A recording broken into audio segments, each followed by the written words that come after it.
but let's turn to tonight's presentation. We're very pleased to have Joseph E. Uscinski with us this evening to present his work.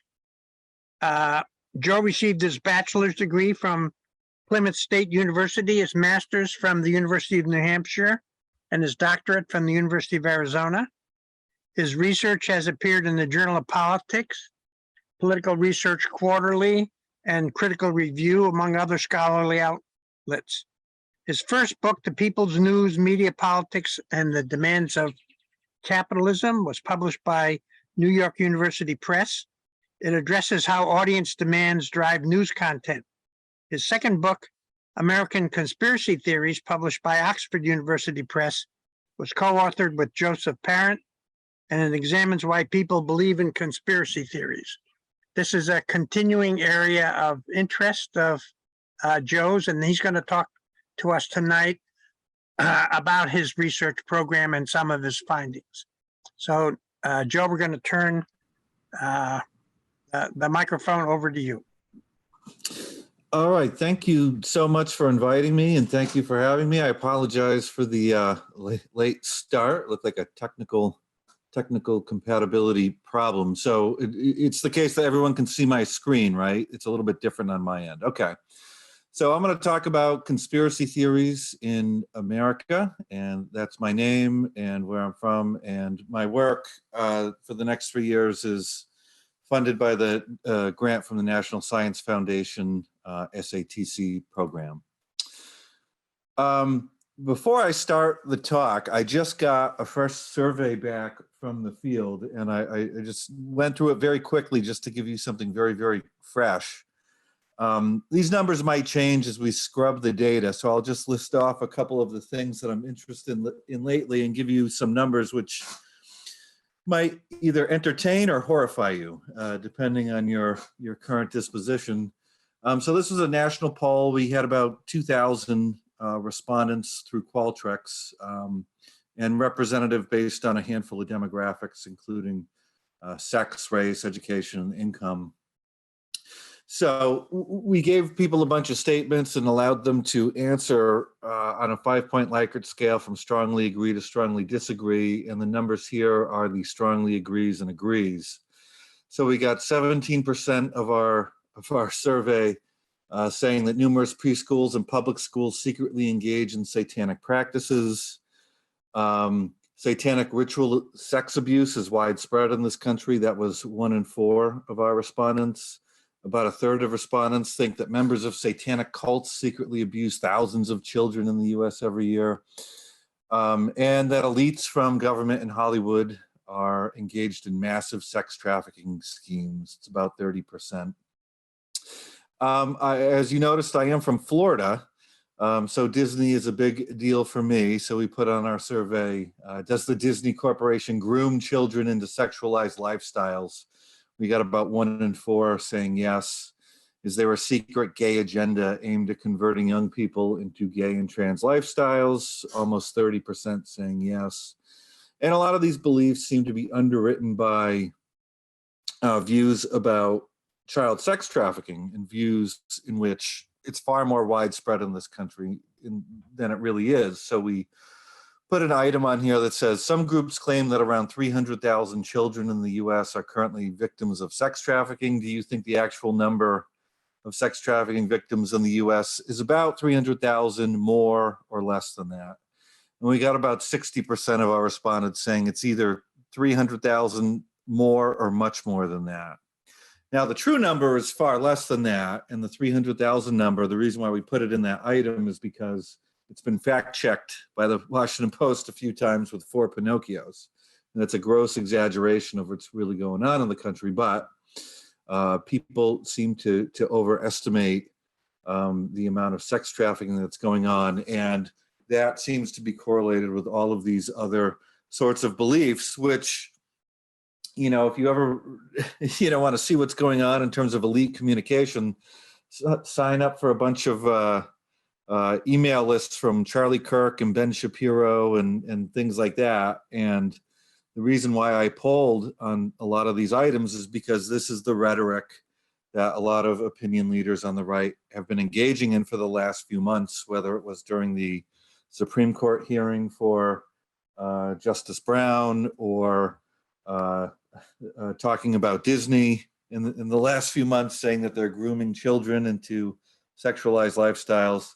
So these are not fringe beliefs, at least according to polls. These are ideas that are fairly widely held. And, you know, unfortunately, we're only starting to poll on a lot of this stuff now, right? But when I was, 20 or 30 years younger than I am now, we were living through a satanic panic in the 80s and 90s, and these beliefs may have been just as strong then, or perhaps even stronger. We don't know, but nobody was polling on it. So we may be in the midst of another satanic panic now, or it just may have always been here and never gone away. And that sort of leads me to what I'm going to talk about tonight with my more recently published research. So almost everything I'm going to talk about comes from these 5 articles, which I've published in the last year, plus something else that just got accepted recently and should be out soon. All of these are co-authored with one of your instructors at ICPSR this summer in Michigan, Adam Enders. And you'll see he's on all of these papers. So if you don't like anything I say tonight, make sure you take it up with him first thing in the morning. So if you've been paying attention, the media has talked a lot about conspiracy theories lately. It's a major topic in the news and also for our political elites. Just to put some numbers on that, I started a Google alert on the term conspiracy theory about 12 years ago. And I used to get back around 5 articles a day, and usually none on the weekends, with the term conspiracy theory in it. Around 2015, that ballooned to about 100 articles a day, every single day. And that doesn't seem to have slowed down very much. The New York Times, if you do a search of their articles, if you go to previous decade of 2000 to 2009, they did about 531 articles with the term conspiracy theory in it. For just the last 2 years, it's been 3 times that. In terms of articles featuring the term conspiracy theory. You get similar numbers with The Guardian, so 1,500 in a whole decade, but half that in just 2 years. So they're on trajectory to sort of definitely surpass that. If you look at newspapers writ large, you're getting almost the same thing. So the number of articles between 2000 and 2009 was 70,000. In the ProQuest newspaper database. It's almost that just for the last 2.5 years.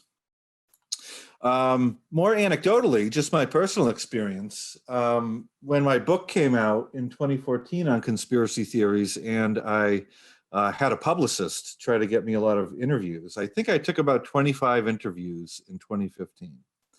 In 2020, I didn't have a publicist, and journalists from local, national, international news outlets were just calling me constantly, and I took about 287 interviews in 2020. So journalists were reporting on it, and there's probably a few reasons for that amount of attention. And I would say this, because our political leaders are engaging in a lot of conspiratorial rhetoric, certainly since Trump got into the race in 2015.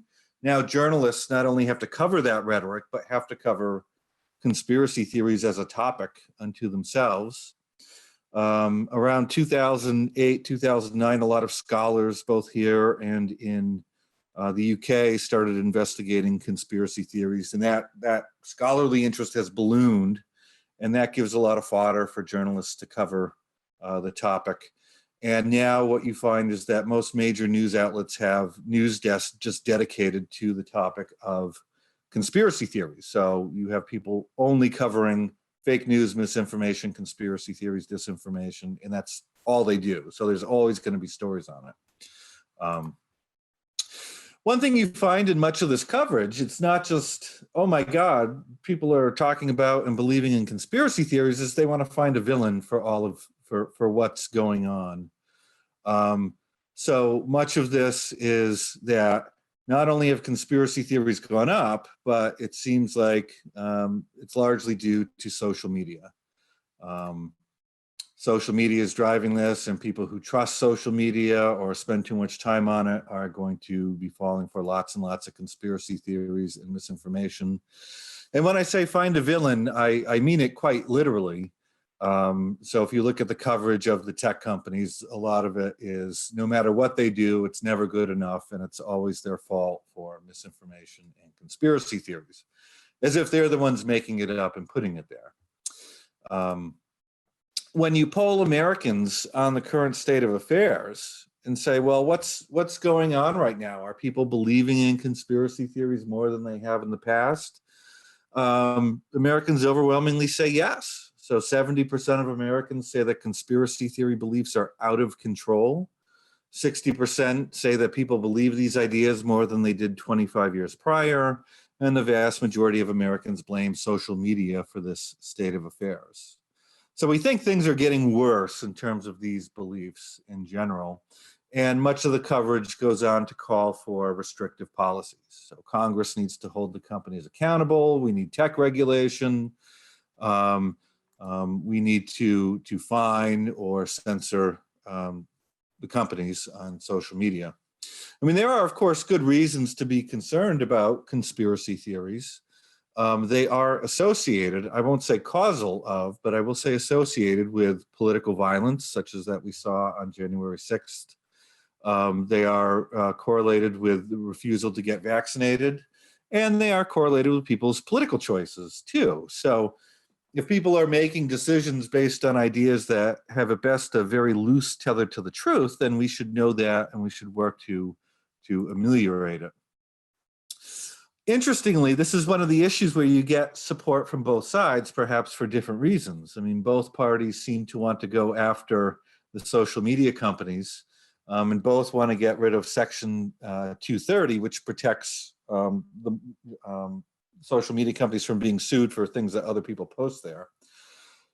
But sometimes they want to support these things for different reasons, where the Democrats currently want to go after health misinformation and political misinformation.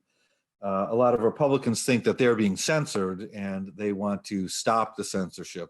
And they think by getting rid of Section 230, they might be able to do that. With all this, there's serious policy implications. When you start regulating technology like the modern internet, I mean, you're going to stifle innovation. And rather than take down monopolies, you may very well wind up solidifying them, cementing them in for some period of time. I mean, it's by no accident that when Lindsey Graham asked Mark Zuckerberg in a hearing, will you help us regulate the internet? He was more than happy to say yes. In fact, the next time he showed up, he had the bill written and with him as he was sitting there. So you can wind up creating monopolies and making things worse when you revert to regulation. Regulating markets will increase costs and decrease choice for people. And more importantly, to me, you can wind up chilling important speech. There is collateral damage. So a lot of discussion of conspiracy theories has been taken down, even though they're not advocating those conspiracy theories. So even attempts to debunk them often gets scraped off the internet by the algorithms that are monitoring for these things. At worst, you can wind up with censorship and manipulation, because if you put government in control of what we're allowed to see and say, well, of course, their definition of misinformation or conspiracy theory is always going to include things that make them look bad. So we should want to avoid that as much as possible. So in this talk, I'm going to go through some of the predominant narratives that are out there now. I'm going to compare those narratives to the evidence I've been gathering over the last decade. I'm going to give some reasons why I think those narratives in our political elites and in our political journalism might be wrong. And then I'll end with some good and bad news for how things are going. So these are 7 narratives I want to focus on in this talk. And if you look back through the headlines, you'll find a lot of headlines claiming these things. QAnon beliefs are on the rise and perhaps taking over. COVID conspiracy beliefs are rising. All conspiracy beliefs are rising. We often hear we're in the golden age of conspiracy theories. People's worldviews are becoming, in general, more conspiratorial. That social media use is driving beliefs in conspiracy theories. That conspiracy theory beliefs are driving non-normative behaviors, and that the right is more conspiratorial than the left. So it's not too hard to find news articles claiming these things. So let's gather some evidence here and then put these ideas to the test and see where we come out. So are QAnon beliefs on the rise? So during 2020, this was a very frequent claim made in the news. And you could see some of the representative headlines here. They said it's dangerous and growing. It's as big as major religions. It's as big as the Tea Party was in 2010. And no, it's not dead. It's still growing. So what was the data going into the pandemic when all this coverage started? Well, it showed that it really wasn't very big at all. So I had run a poll in Florida asking people to rate QAnon on a feeling thermometer from 0 to 100. And it came out about a 24, which is no stunning endorsement. And just to put that in perspective, I also put Fidel Castro on our poll. And if you know anything about Florida, you know we don't like Castro here. People danced in the street when he died. So I think Castro came out about a 22. So QAnon was like just about as much as Castro is in Florida. So again, no stunning endorsement of it. Emerson Polling in 2019 asked a straight up question, are you a believer in QAnon, yes or no? And only 5% said yes in 2019. And in early 2020, at the very beginning of the pandemic, Pew asked people how much they knew about QAnon, and only 3% said they knew a lot. Of the 25% that said they knew a little or a lot, most of them had learned about it from the New York Times, the Washington Post, and NPR, and not from going to 4chan or 8chan. So again, none of this data says that this was particularly big at the time, even though it was starting to get a lot of news coverage. So I went back and I started repolling with our feeling thermometer in both Florida and nationwide. And you can see there from August of 2018 through May of 2021, we found no increases in sentiment towards the QAnon movement. So it didn't go up. If anything, it went down slightly. And these numbers aren't masking like a bimodal distribution where maybe more people started liking it a lot and more people started hitting it a lot. It's just as people started to learn more about it through the news media, its popularity just seemed to go down a little bit instead of up. I also collected both my own and other polling outfits data when they were asking questions about belief in, support for, favorable views towards, are you a supporter of? And if you look over this time period, 2019 through 2021, you're getting numbers that range between 5 and 8% saying yes, that they are favorable, supportive of, or believers in QAnon. Now, none of these polls were really making the headlines. The polls that were making the headlines were other ones that had much more fantastic numbers. And they were asking very different questions. So why the discrepancy between what I'm showing here and what the headlines were showing? Well, one was, what I'll say is that some of the polls that were getting the most attention also got the most, they also had the most fantastic numbers. And the reason why they had the most fantastic numbers because they were asking not very good polling items. And those polling items either had double or triple barreled stimuli in them, meaning that they said, do you believe in a deep state conspiracy regarding elites and QAnon? So when you get 20 or 30% of people saying yes, you don't know if they're responding to the deep state or to elites or something like that rather than just QAnon. So a lot of those questions couldn't differentiate between people who believed in something else and QAnon more specifically. And at the same time, there was a lot of polling questions out there that were being interpreted as QAnon belief, but didn't even have QAnon in the survey items. So they said, do you believe that, Satanists or sex traffickers control the government or something like that? And you get fairly high numbers, but that doesn't mean that they're all QAnon, that they even knew about QAnon. Many of those people could have held those beliefs for decades prior and have nothing to do with QAnon. At the same time, a lot of media coverage focused on the number of Facebook groups or Twitter posts about QAnon, which those don't necessarily translate into public opinion. And same thing when people would go to Trump rallies and they'd see people with Q signs. They'd say, oh my God, look at all these people with Q signs. But again, that's not a good way to measure public opinion nationwide. So why is all this important? Well, on the one hand, there's a lot of questions about what should we do about QAnon. I mean, the FBI has been investigating it. Congress passed a resolution condemning it. There's a lot of talk about censoring the internet of QAnon stuff, and most of the major platforms have taken QAnon down. But if it never grew, and it never really got that big, the question becomes, well, why all this government pressure to censor something that, you know, we're paying more attention to, but not really believing more than we did in the past.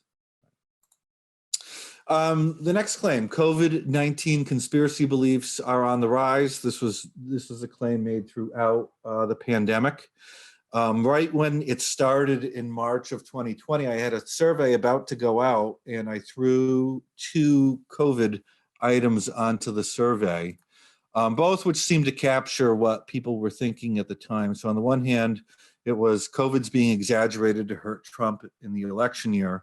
And the other one was that COVID was purposely created and deployed to purposely, you know, hurt people. So it's sort of a bioweapon question. So for is it being exaggerated, we got 29% in March of 2020. We followed it up in June of that year, and then October of that year, no increases over time. For the bioweapon question, it started out at 31% and ended at 29% in May of 2021. So again, we polled it 4 times and found no increases. And this is exactly during the time period where all the news headlines were saying there's going to be massive increases.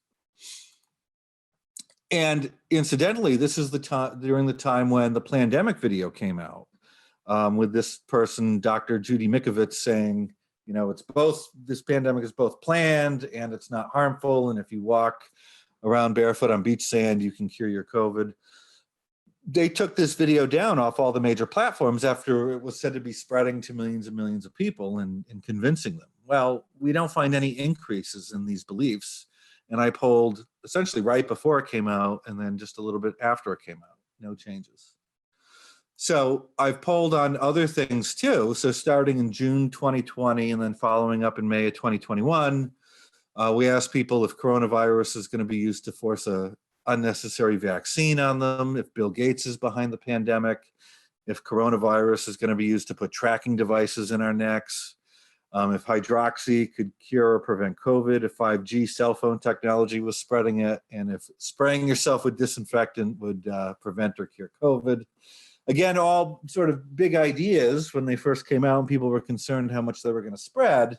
And if you look at the difference over time, we didn't find any increases in any of these beliefs, even though they were said to be increasing. So yes, when the pandemic started, there were a lot of conspiracy theories about it, and we thought that they were fantastic and new, and oh my God, how could people believe these things? But once you take a step back, you start to realize that they were the same conspiracy theories we'd always been hearing. So they were saying that COVID was created and spread purposely. Well, they said the same thing about Zika and swine flu and AIDS. And just as they say bad things about the COVID-19 vaccine, they were saying the same things 2.5 years ago about MMR and every other vaccine. And just as Bill Gates was behind the pandemic, before the pandemic, it was George Soros who's behind everything, or the Rockefellers, or the Rothschilds. It's sort of like a Mad Lib game that you played when you were a kid where you just fill in the words. It's the same theory, different noun. And what we seem to be finding as we poll over and over and over again, it's the same people believing the same stuff, just with slightly new details to adapt to whatever happens to be going on now. So a lot of what people were saying during the pandemic was that we were living in an infodemic, but a lot of studies that are coming out now that are a lot more sober in their assessments are saying we didn't really have an infodemic. And it doesn't seem to be the case that there was more information than we might have had during Zika or other stuff. particularly in proportion to true and accurate information. For most people, misinformation was a small part of their informational diets. And what we found is that beliefs, not just in my polling, but in other scholars' polling too, were largely stable over time. So even though there was this misinformation out there on the internet that people could access if they wanted to, it seems like the people who were accessing it probably already believed it, and it wasn't really spreading, as is often said. So how about all conspiracy beliefs? How are these just generally rising outside of QAnon and COVID? And this gets said quite a bit. So the expectation, if this was true, would be something like this, that beliefs in individual conspiracy theories now should be greater than they were at whatever time in the past, and that we should be able to find this with numerous individual conspiracy theories, that most of them should be believed more now than before. So I'll just start out with one example because it's the longest time series we have going back. So after Kennedy was killed in 1963, a poll went out about a month afterwards asking people, do you think it was one person or was there a conspiracy? And you got 50%, 50, saying it was a conspiracy. By 75, this increased to 80%, and it stayed around there until the 90s when it started coming down, and this was in the internet and social media age. And it's now back to almost where it started, and I think the last time I polled on this item, it was about 56%. So there's no clear indication, particularly with this one, that conspiracy theory beliefs are just increasing over time. Or that you even need social media to get high numbers of believers. Because most of this action here took place long before the internet and Facebook. So what we did was we got 37 other conspiracy theories that had been polled on at some time in the past. And some of these were mine, some of these were from other studies. And we also went to the Roper opinion database and found all the conspiracy theories that have been polled on in the previous 6 decades, and we came back and repolled all of them. So these cover a whole range of topics, and the time range for each of them ranges between 1 and 60 years. Of the 37 conspiracy theories, only 6 showed an increase, and the increases were between 4 and 10 points. 16 of the 37 showed no change, and 15 showed decreases ranging from 3 to 31 points. And the average change across all of them was about -4 points over time. So we just didn't find really strong information or strong evidence showing that these beliefs were increasing over time. And the ones that people seem to be talking about the most in the last few years, COVID and QAnon, those ones, as I showed before, weren't going up. So a lot of this talk about these beliefs just all going up hasn't happened yet, I think is the best way to put it. So the discrepancy, well, you know, journalists aren't pollsters. And unfortunately, pollsters haven't been taking a lot of measurements on conspiracy theories until about a decade ago. So there isn't a ton of data out there. But what we have amassed sort of put to rest some of these claims, at least for the time being. I will also say that increases, saying that conspiracy theories are going up, makes a much flashier and better headline than saying things are the same today as they were yesterday. I mean, that's not going to sell as many papers.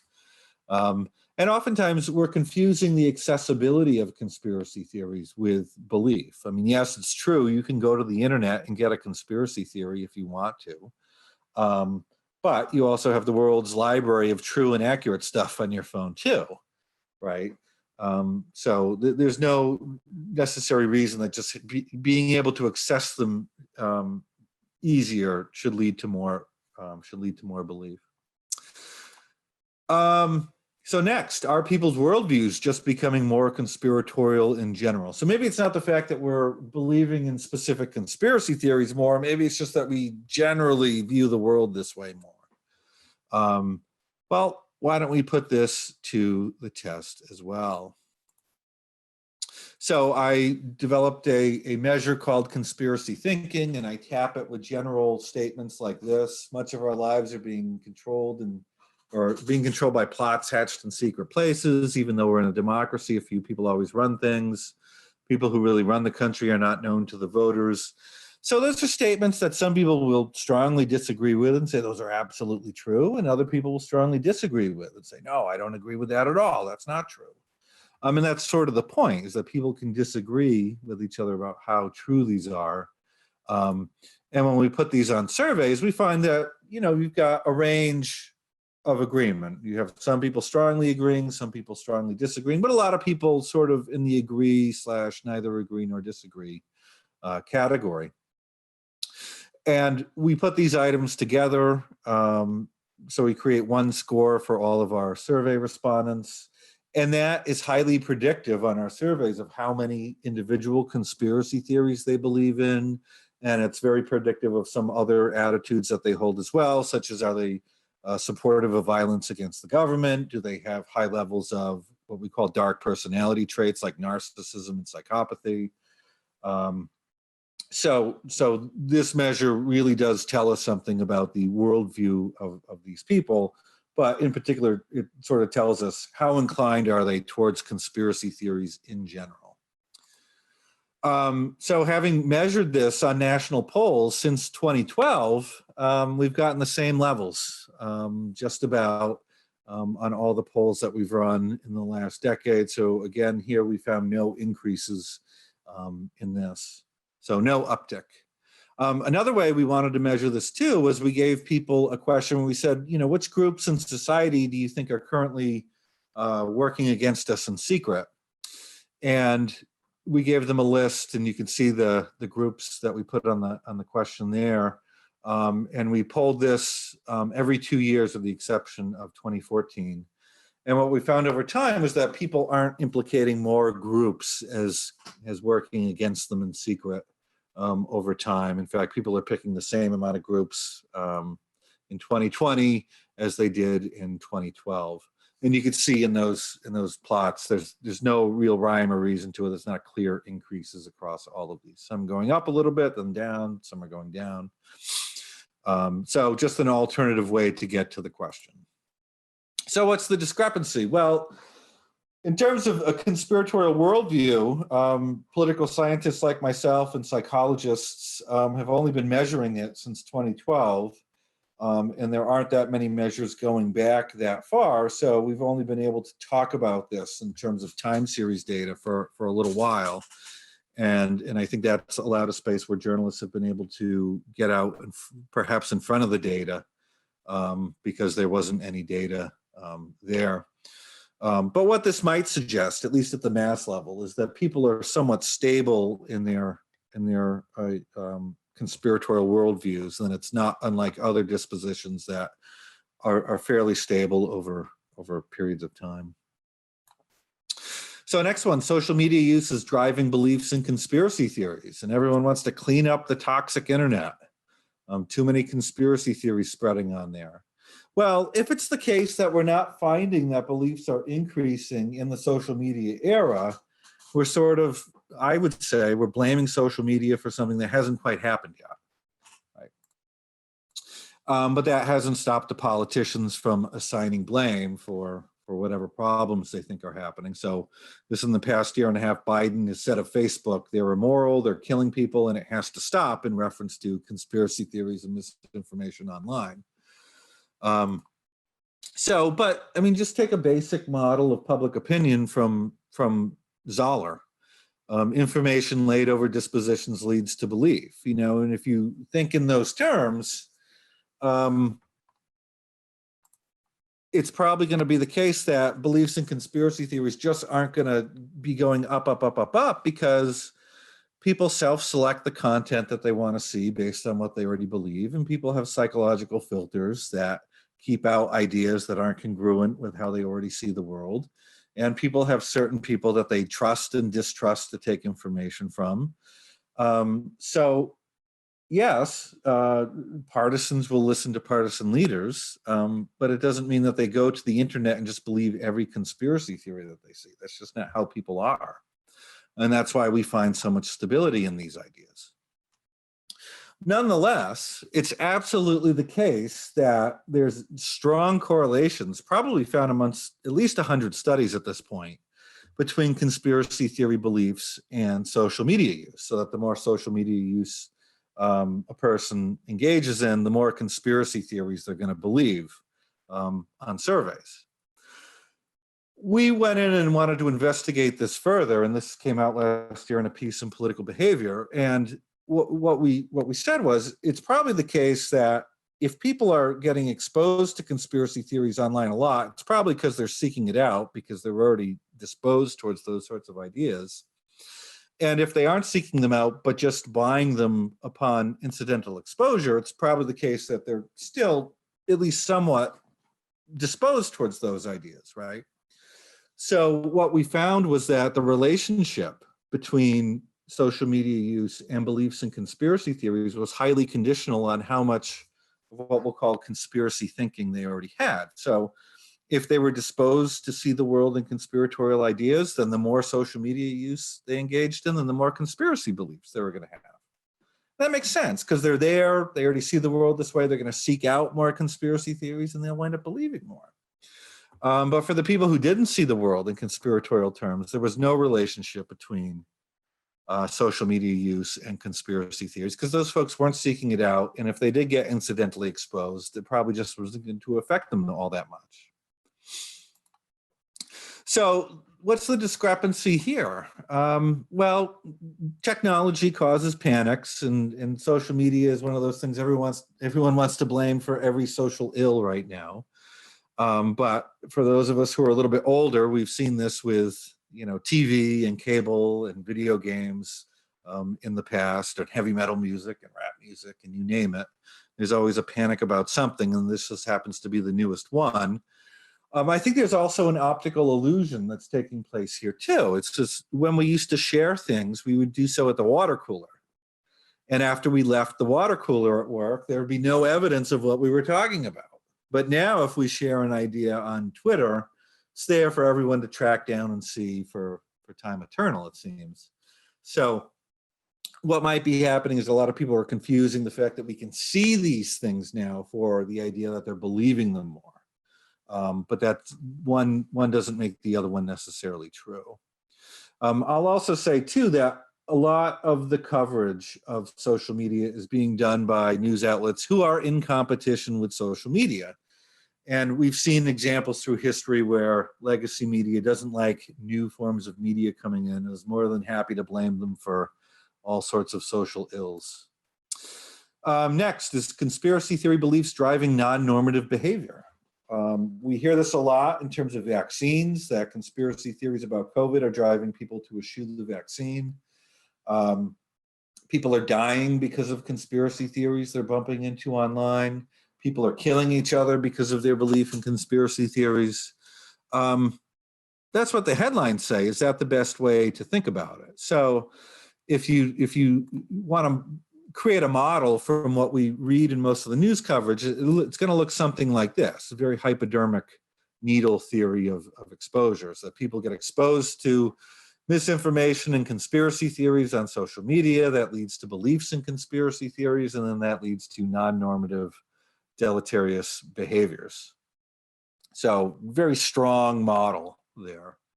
And it assumes something like this, like everyone's kind of happy, and then they get onto social media, and then all of a sudden they become that. And, things have gone awry for them and they're acting terribly.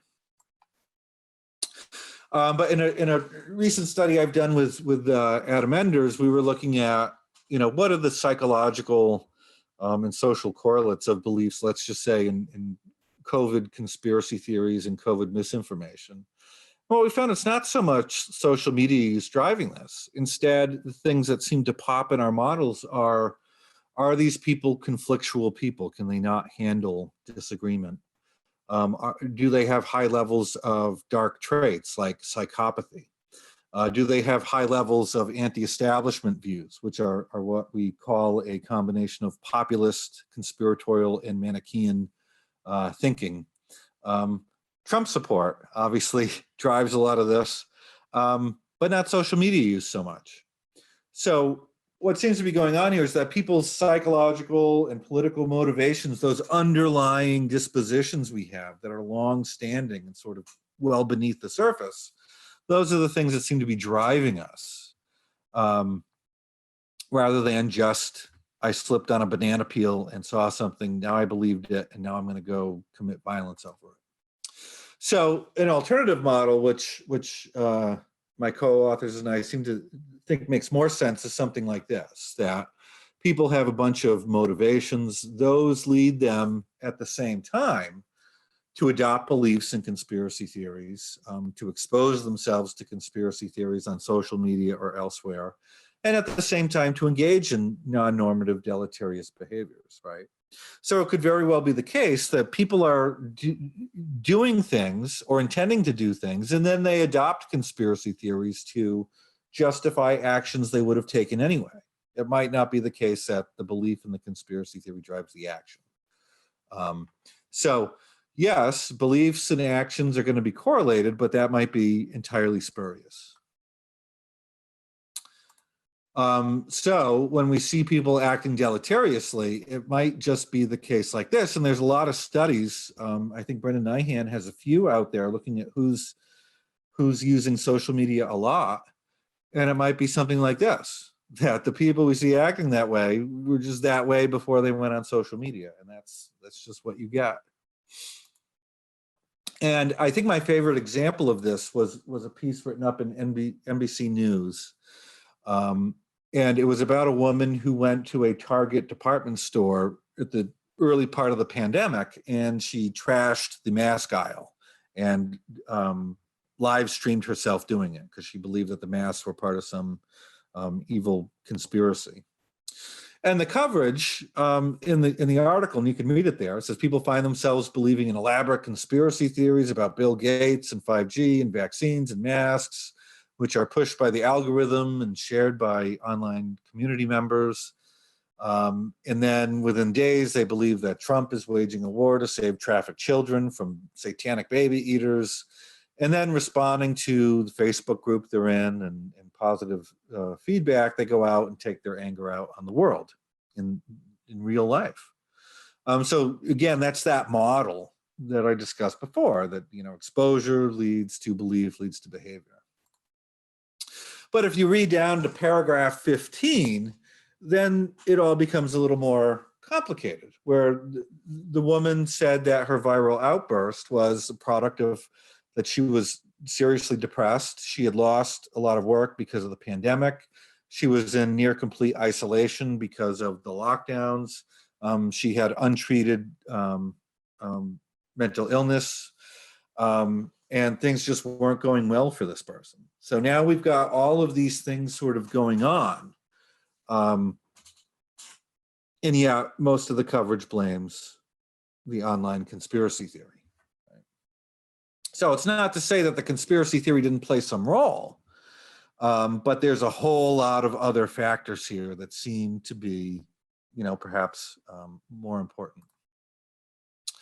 So blaming beliefs is easy because we can wrap our heads around a belief. Oh, somebody believed this and they went and acted that way. Trying to get to these underlying dispositions and traits and pathologies is much harder to do. They're not always very apparent to us. And the headline, you know, psychopathologies lead to non-normative behavior isn't really a sexy headline. But there's a case that's going on now with a guy in California, and this is just a tragedy. He killed his two kids with I think a spear gun because he thought that they were lizard people. And the headlines were blaming conspiracy theories. Well, if you just look at what this guy had been saying for a little while, you find that, yeah, he believed a lot of conspiracy theories, but he just was unwell. I mean, he also thought he was Neo from the Matrix. So there was a whole lot of mental illness going on. So the beliefs, one has to wonder how much of a role they played. So are conspiracy beliefs more common on the right than they are on the left in the United States? This is said quite a bit. It's been said for the last 60 years or so, since Hofstadter's book, The Paranoid Style, came out. So let's take a very critical case, and that is QAnon. Emerson polling in 2019 asked people, are you a believer in QAnon? They got 5% nationwide, and it was 6% of Republicans and 6% of Democrats, so equal between the two sides, which you would not expect, because QAnon is almost always called a far-right conspiracy theory. I ran the same item on Qualtrics in 2021, got just about the same exact numbers. So in that one, I think Democrats were 1% higher than Republicans. And just to put those in perspective, on that same poll, I had the JFK question, and that was at 56% compared to QAnon, which was still around 5 or 6%. Working with Adam and with Joanne Miller and a team of other co-authors, we put together a lot of survey data looking at more than 50 conspiracy theories that have been polled on in the last few years. And when we correlate those beliefs with ideology and partisanship, what we found was that, yeah, some conspiracy theories are correlated with PID and ID, meaning that more people on the right or on the left believed them, but some weren't. And that the relationship depended entirely on which particular conspiracy theory we were talking about. So if the conspiracy theory has anything to do with Trump or Bush or Republicans, the left is going to believe in it far more than the right. And if it's something that accuses Democrats or things that have been popular in Republican circles for the last few decades, then Republicans are going to believe it more than our Democrats. So the relationship between political identity and conspiracy theories seems entirely dependent on which conspiracy theory we're talking about. Now, most interesting, if you look in the middle, a lot of conspiracy theories are believed equally by both sides, right? So for things like Holocaust denial, JFK, cell phones cause cancer, the Rothschilds control the world, fluoride in the water is part of a conspiracy against us. A lot of those are not believed more by the right than the left. So we just don't find good evidence with specific beliefs. We then use data from 20 other countries outside the US to poll 11 different conspiracy theories in all those countries. And what we found was there wasn't any systematic asymmetry between right and left across the globe, right? So depending on what country you're in, any particular conspiracy theory could be believed more by the right in that country or more by the left in that country. And there were a few conspiracy theories that were consistently one way or the other. And you can see the data is just sort of all over the place. So these beliefs and their relationship to political identities depends largely on what the theory in question is and what the political context is in which you're polling people. Our conspiracy thinking measure, which I discussed before, I've been polling that since 2012, is that correlated with partisanship and ideology? And here we have it with symbolic ideology, which is just, are you a liberal or a conservative, and then partisanship, and then operational ideology, which is more issue-based. And what we find is that sometimes there's a correlation, sometimes there isn't. Sometimes conspiracy thinking is higher on the right, sometimes it's higher on the left. But if you poll on this over and over again over time, the correlation between conspiracy thinking and political identities is pretty close to 0. And for all of these, it's under 0.1 in each of these here. So the discrepancy, well, what counts as a conspiracy theory? What counts as an offensive conspiracy theory, one that needs to be reported on and called out? I mean, that's often determined by our political leanings, and mainstream journalists are on the left, and most political scientists are on the left. So when we think about conspiracy theories, you know, our minds tend to jump to climate change and birtherism and things like that. And we're often missing the things happening on the left, right? We're turning a blind eye to it sometimes. So often I hear, well, maybe it's the case that the left believes some too, but our conspiracy theories aren't as bad, or ours are more evidenced or more believable. And again, all of that is just in the eye of the beholder.